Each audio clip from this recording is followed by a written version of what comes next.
নমস্কার বন্ধুরা,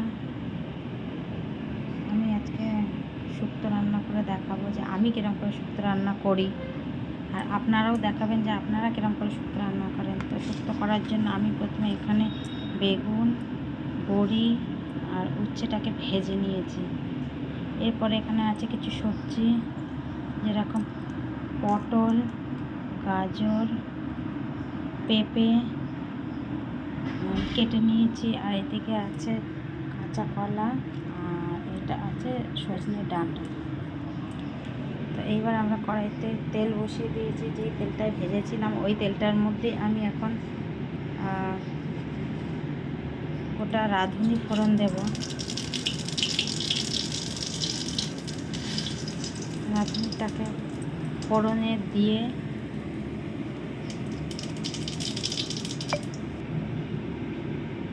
এবার আমি এর মধ্যে দিয়ে দেবো সেই কেটে ধুয়ে পরিষ্কার করে রাখা সবজিগুলো।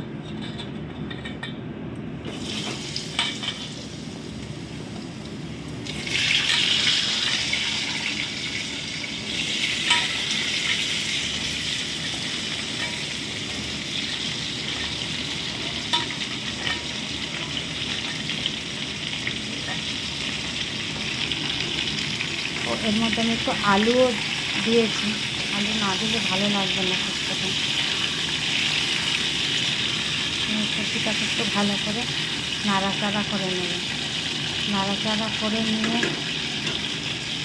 এবার আমি এটাকে একটু ঢাকা দিয়ে আমি কিছুক্ষণ একটু ভালো নরম করে ভেজে নেব, যাতে সবজিটা একটু সেদ্ধ হয়ে যায়।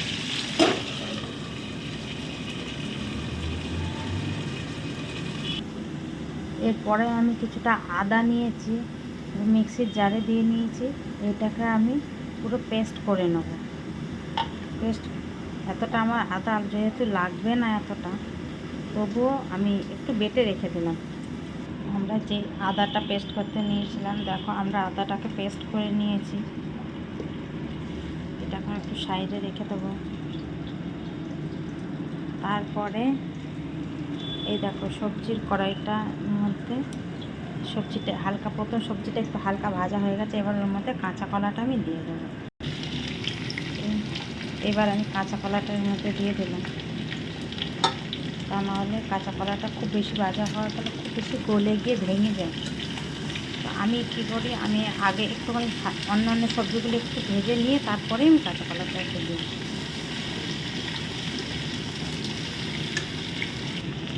পরে আমি এতে দিয়ে দেবো পরিমাণ মতো নুন, যাতে সবজিটা ভাজা হয়। আর নুনটা দিলে কেউ তাড়াতাড়ি সেদ্ধটাও হয়ে যায়।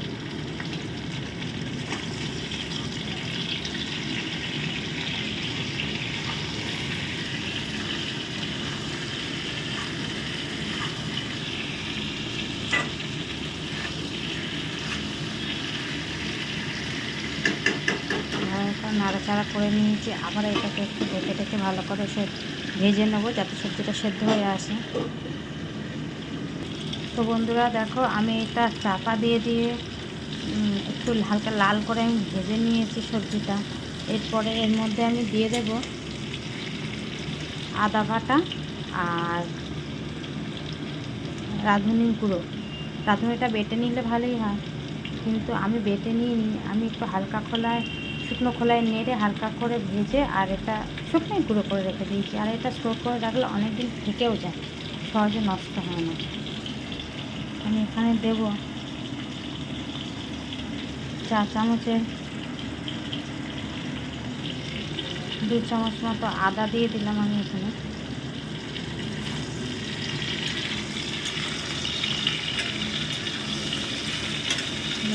খুব ভালো করে নেড়ে নেবো, আর সাথে দিয়ে দেবো 2 চামচ মতো গুঁড়ো করে রাখা রাঁধুনি গুঁড়োটা।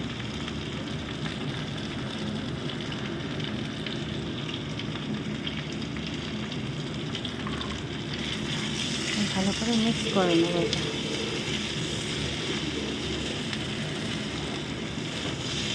সবজিটা প্রায় 3 ভাগ সেদ্ধ হয়ে এসেছে।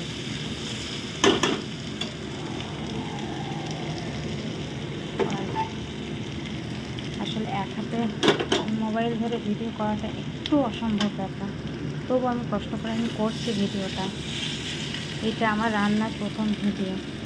এর আগে আমি সেই রকমভাবে কোনো ভিডিও করিনি। হ্যাঁ, এর আগে আমি সিঙ্গারা ভাজা দেখিয়েছি, কিন্তু পুরো প্রসেসটা তোমাদের আমি দেখাতে পারিনি। তো এইবার আমি এতে দিয়ে দেবো হচ্ছে একটু জলটা ফুটিয়ে রেখেছিলাম, যেহেতু সবজিটা সেদ্ধ হয়ে গেছে তাই ফোটানো জলটা আমি এতে ঢেলে দেবো।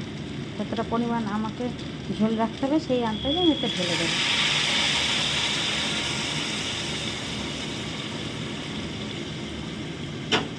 তো শুক্তোটা একটু ঝোলঝোলই থাকবে, তার জন্য আমি একটু বেশি পরিমাণে একটু জল দিয়ে দিলাম। সবজিটা আর একটু একবার সেদ্ধ হবে, আর কিছু কিছু সবজির মধ্যে একটু জলটা টেনেও নেয়। আমি তো আগে একটু নুন দিয়ে দিয়েছি, এখন আর দেবো না, আমি পরে নুনটা দেখে একটু দেবো।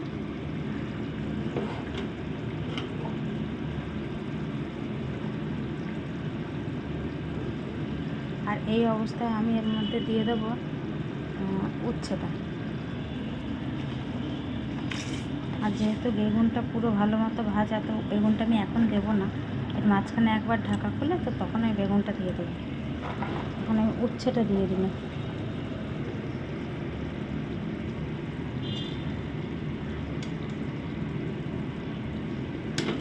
দিয়ে এরপরেও একবার আমি চাপা দিয়ে দেবো। 2-3 মিনিট চাপা দেওয়ার পরে চাপাটা খুলে এর মধ্যে আমি দিয়ে দেবো কিছুটা পরিমাণে দুধ। তো এবার আমি একটু ঢাকাটা খুলে নিয়েছি, কিছুক্ষণ 2-3 মিনিট মতো ফুটে গেছে।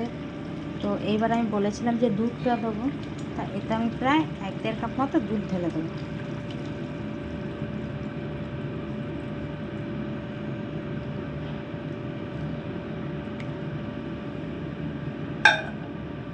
ঢেলে দেওয়ার পর একটু নেড়ে নেবো।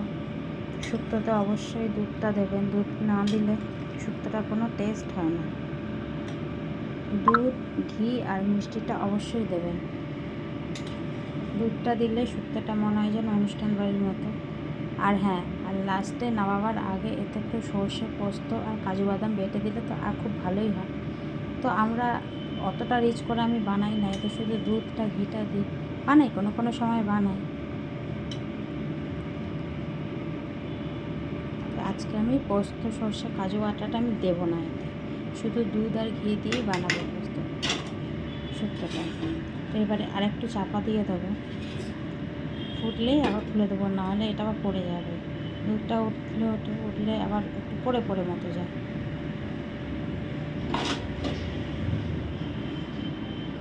এইবার আমি এটার শুক্তোটার মধ্যে ভেজে রাখা বেগুন আর বড়িটাকে আমি দিয়ে দেবো।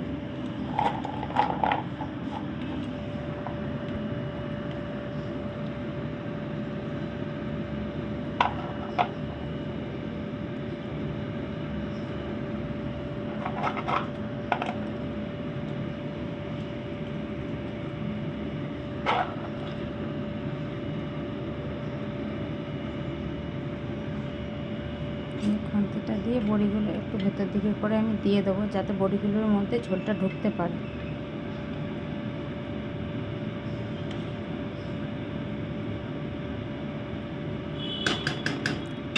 এরপরে আমি আবার একটুখানি চাপা দিয়ে দেবো।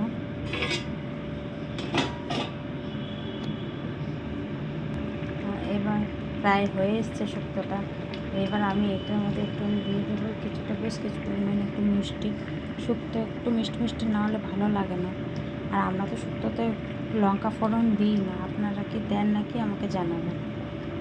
আমার দিদিমা ঠাকুমারা তো আগে করতেন, তো ওনারা কোনোদিন লঙ্কা দিতেন না, আমরা সেটাই জানি। আপনারা কী করে শুক্তো খান, লঙ্কা দিয়ে না লঙ্কা ছাড়া, সেটা জানাবেন। একটু চিনি দিয়ে দেবো, একটু নেড়ে দেবো।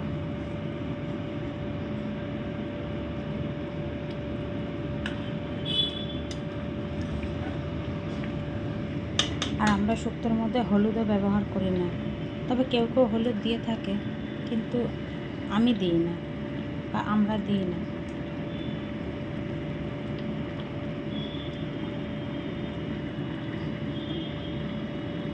অনেকে আবার শুক্তোটা বেশি মিষ্টিও খান না, কিন্তু আমাদের আবার একটু শুক্তোটা মিষ্টি মিষ্টি হলে বেশ ভালোই লাগে। তেতো একটু মিষ্টি, খেতে সুন্দরই লাগে।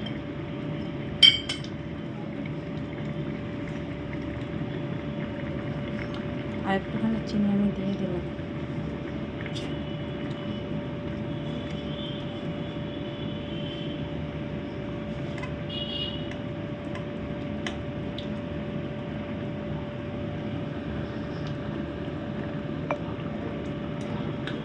ভিডিওটা আমি ঠিকমতো ভালোভাবে করতে পারছি না, কারণ আমার কাছে স্ট্যান্ড নেই। আমি বাঁ হাতে ধরে আর ডান হাতে করে আমি শুক্তোটা নাড়ানাড়ি করছি বা করছি, তাই একটু এদিক ওদিক হয়ে যাচ্ছে। যদি কোনো ভুল ত্রুটি হয় আপনারা আমাকে ক্ষমা করবেন। তো এইবার আমি এর মধ্যে লাস্ট ঘিটা দিয়ে নামিয়ে নিলেই আমাদের শুক্তো রেডি হয়ে গেছে। ঘি দিয়ে নামিয়ে নিলেই হবে।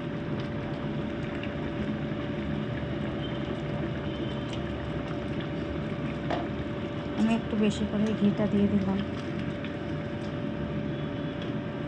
ঘি, আদা আর রাঁধুনি বাটা একটু ঠিকঠাক না দিলে শুক্তোর ঠিক সেন্টটা আসে না।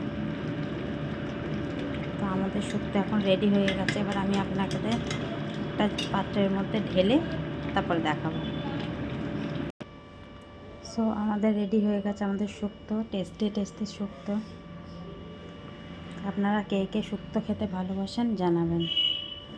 আমাদের তো শুক্তো হলে আমাদের এক থালা ভাত খাওয়া হয়ে যায়। শুক্তো হলে তো আমার বিশেষ করে আর কিচ্ছু লাগে না, আমি শুধু শুক্তো দিয়েই ভাত খেয়ে নিতে পারি।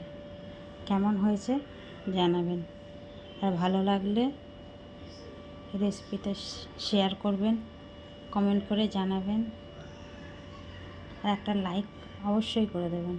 টাটা। আবার কোনো দিন অন্য কোনো রান্না নিয়ে আবার আসবো আপনাদের সামনে।